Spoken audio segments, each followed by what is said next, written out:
Hii ni idhaa Kiswahili sauti ya jamhuri ya kiislamu ya Iran inayowajieni moja kwa moja kutoka jijini Teheran. Karibuni sasa kusikiliza taarifa ya habari za dunia, lakini kwanza ni muhtasari wake.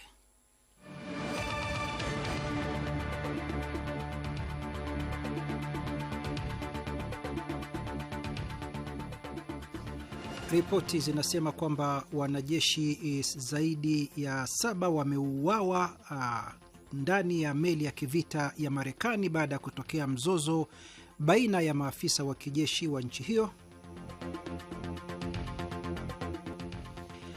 Afisa wa serikali ya Yemen ametangaza kwamba serikali hiyo haijawahi kufanya mazungumzo na Saudi Arabia kuhusu kufungua milango ya mazungumzo. Mtawala wa Dubai azongwa kwenye mitaa ya London kwa kuhusika Umoja wa Falme za Kiarabu katika vita vya mauaji ya wenyewe kwa wenyewe nchini Sudan. Na chuki dhidi ya Uislamu imeripotiwa kuongezeka nchini Ujerumani. Matukio 231 yamerekodiwa katika nusu ya mwaka huu. Na sasa ni habari kamili.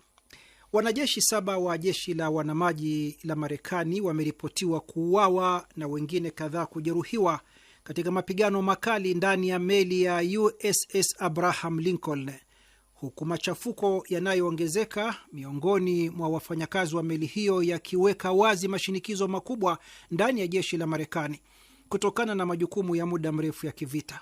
Shirika la habari la Tasnim likinukuu chanzo cha kijeshi kwenye taarifa kamili limeripoti kwamba tukio hilo lilitokea baada ya mshauri wa kamandi kuu ya majeshi ya Marekani CENTCOM Brad Cooper kupanda meli hiyo ili kushughulikia malalamiko yanayoongezeka kutoka kwa maafisa wa kijeshi kufuatia upinzani wa familia zao kuhusu kuendelea majukumu ya wanajeshi walioko kwenye meli hiyo kwa muda mrefu.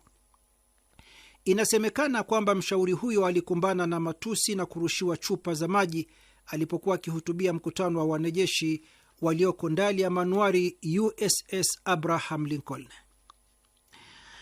Malumbano hayo baadaye yaligeuka na kuwa mapigano kati ya wanajeshi wa Marekani yaliyohusisha visu na silaha nyingine kali na kusababisha vifo vya maafisa 7 na wengine kadhaa kujeruhiwa.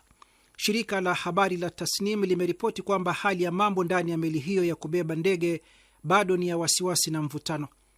Manuari ya kijeshi ya Abraham Lincoln imekuwa katika majukumu ya kijeshi kwa siku 263 na kwa sasa inafanya kazi katika bahari ya Hindi, ambapo dhamira yake kuu ni kutekeleza mzingiro wa haramu wa majini dhidi ya Jamhuri ya Kiislamu ya Iran.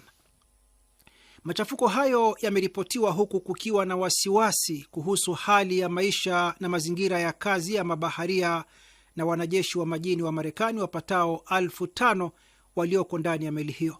Inaripotiwa kwamba wanajeshi walioko ndani ya meli hiyo wanalalamikia uhaba wa chakula, huku milo yao ikipunguzwa hadi nusu kikombe cha wali na vipande viwili vya nyama. Vitengo vya kufulia nguo vya manuari hiyo pia vimeharibika kwa wiki 2 na ukungu katika maeneo ya kuogea umesababisha maambukizi ya fangasi miongoni mwa wanajeshi hao. Familia za wanajeshi wa Marekani ndani ya manuari Abraham Lincoln zimeelezea wasiwasi wao kuhusu uchovu, afya ya akili na athari mbaya za mwendo mrefu wa operesheni za kivita za muda mrefu kwenye uwezo wa wanajeshi wa kutekeleza majukumu yao. Vifo vilivyoripotiwa ndani ya meli ya Abraham Lincoln vinafuatia tukio jingine kubwa lililohusisha meli ya USS Gerald Ford. Mnamo Machi 12 mwaka huu wa 2026, moto mkubwa ulizuka katika makazi ya wanajeshi wapatao 600 na kujeruhi 200 miongoni mwao. Meli ya Gerald Ford ambayo baadaye iliwapeleka wanajeshi waliojeruhiwa kwenye kituo cha jeshi la majini la Marekani kisiwani Crete nchini Ugiriki kabla ya kulazimishwa kurudi Marekani.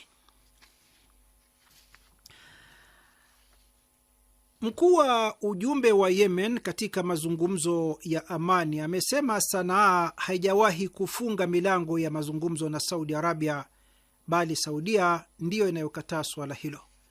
Muhammad Abdusalam amefafanua kwa kusema, sambamba na kuendelea uchokozi dhidi ya taifa letu, timu ya mazungumzo inaendelea kufanya mawasiliano na mikutano na pande mbalimbali ili kubainisha misimamo yetu kuhusu matukio yanayojiri.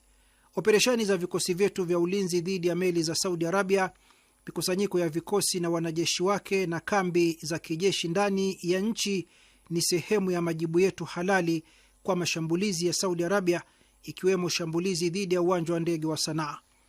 Abdusalam ameongeza kwamba Sanaa imeheshimu makubaliano ya kusitisha mapigano na kupunguza mivutano kwa muda wa miaka minne na haijachukua hatua yoyote ya uadui dhidi ya Saudi Arabia. Lakini kwa upande wake, Saudia imetumia vibaya fursa ya kusitisha mapigano ili kuzidisha makusudi hali mbaya katika nyanja za uchumi na maisha ili kuliatilisha taifa la Yemen. Kwa mujibu wa televisheni ya Almasira, Abdusalam ameendelea kueleza kwamba Saudi Arabia imezidisha mzingiro wa mabavu dhidi ya watu wa Yemen kwa kuzikagua meli. Saudi Arabia imezilenga benki, maduka ya kubadilisha fedha na wafanya biashara. Kuzilenga benki, maduka ya kubadilisha pesa na wafanyakazi kumeifanya hali ya binadamu iwe mbaya sana nchini Yemen. Kumeongeza gharama za kuwafanya watu wakabiliwe na ongezeko kubwa la bei ya bidhaa, amesema Abdusalam. Muhammad Abdusalam amesisitiza kwa kusema, hatujawahi katu kufunga milango ya mazungumzo, ni upande wa Saudi Arabia ndio unaokataa. Msimamo uliotangazwa hivi karibuni umeweka wazi suala hilo na unapingana na madai yao ya kuunga mkono kutumia njia za amani za utatuzi wa migogoro. Saudi Arabia inafanya ucheleweshaji ili kufanikisha njama zake, maandalizi yake ya kijeshi na kuitumbukiza Yemen katika machafuko na vita visivyokwisha, amesema kiongozi huyo wa harakati ya Ansarullah. Mtawala wa Dubai ambaye ni waziri mkuu wa muungano wa falme za Kiarabu UAE amezongwa kwa maneno katika mitaa ya katikati mwa mji mkuu wa Uingereza, London, kuhusiana na ushiriki wa nchi yake katika vita vya ndani nchini Sudan. Video iliyosambaa mitandaoni imemwonyesha mwanaume mmoja Msudan akimrushia maneno Muhammad bin Rashid Al Maktoum na msafara wake walipokuwa wanatembea katika eneo la matajiri la King Bridge.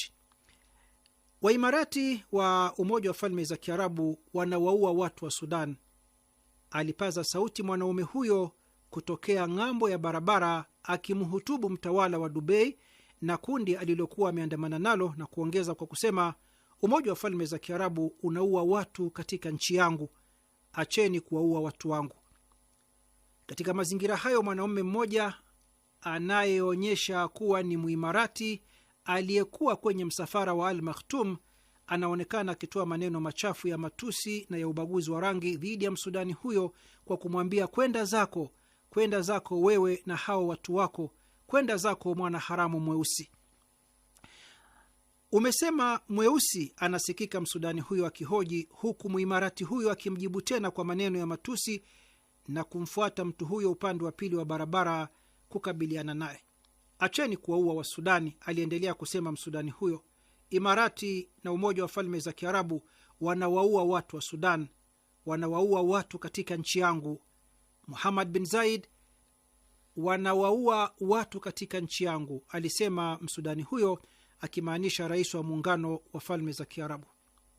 Japokuwa Imarati inaendelea kukanusha, lakini sasa kuna ushahidi mwingi unaotilia nguvu dai kwamba nchi hiyo ndogo ya Kiarabu ya Ghuba ya Uajemi inaunga mkono na kuvisaidia vikosi vya usaidizi wa haraka nchini Sudan, RSF, ambavyo vimeshutumiwa na Umoja wa Mataifa kwa kufanya mauaji ya kimbari katika vita vya ndani nchini Sudan. Wataalamu wa Umoja wa Mataifa, makundi ya kutetea haki za binadamu na ripoti za vyombo vya habari zimethibitisha kufanyika usafirishaji wa silaha ilizopelekewa RSF kupitia mitandao yenye makao yake nchini Libya, Chad na eneo la Somalia lililojitenga na nchi hiyo la Somaliland. Mnaendelea kusikiliza taarifa ya habari za dunia inayowajieni moja kwa moja kutoka Redio Teheran. Mwanadiplomasia mmoja mwandamizi wa utawala wa kizayuni wa Israel amesema ametiwa wasiwasi mkubwa na alichokiita mabadiliko ya mwelekeo katika sera ya Marekani, akisisitiza kwamba Tel Aviv inajiandaa kwa zama za kupunguza utegemezi kwa Washington na kujitegemea zaidi, ikiwa ni pamoja na kuanzisha muungano na nchi nyingine. Ofir Akunis, balozi mdogo wa Israeli mjini New York, amesema katika mahojiano na tovuti ya habari ya Newsweek kwamba kinachomtia wasiwasi zaidi ni mabadiliko ya mwelekeo katika sera ya Marekani, ambayo anaamini kuna siku yanaweza kusababisha kuvunjika kwa muungano wao wa kihistoria. Akunis amezungumzia ushindi wa hivi karibuni wa uchaguzi waliopata wagombea wapenda mabadiliko wa chama cha Democratic, ambao ni maarufu kwa kukosoa utawala wa kizayuni wa Israel na uingiliaji wa Marekani nje ya nchi, na kudai kwamba ukweli ni kuwa baadhi ya watu hapa bila shaka wanaipendelea Iran kuliko serikali ya Marekani. Mwanadiplomasia huyo wa kizayuni amedai kwa kusema, unaweza kumchukia rais wako, unaweza usimpende, unaweza usimjali, au unaweza ukataka kubadilisha serikali. Yote haya ni sehemu ya mchezo wa kidemokrasia, lakini kuwapendelea maadui zako kuliko wapinzani wako wa kisiasa, hili ni jambo jipya.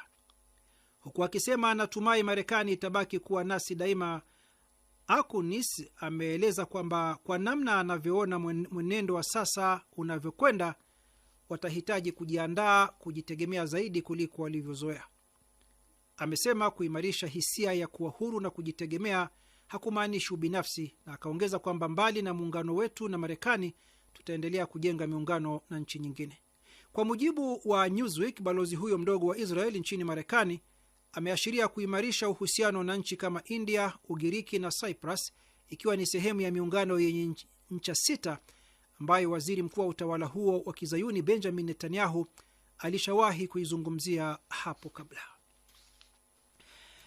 Na mamlaka za Ujerumani zimerekodi makosa 231 ya jinai yaliyofanywa dhidi ya Waislamu wa nchi hiyo katika nusu ya kwanza ya mwaka huu wa 2026.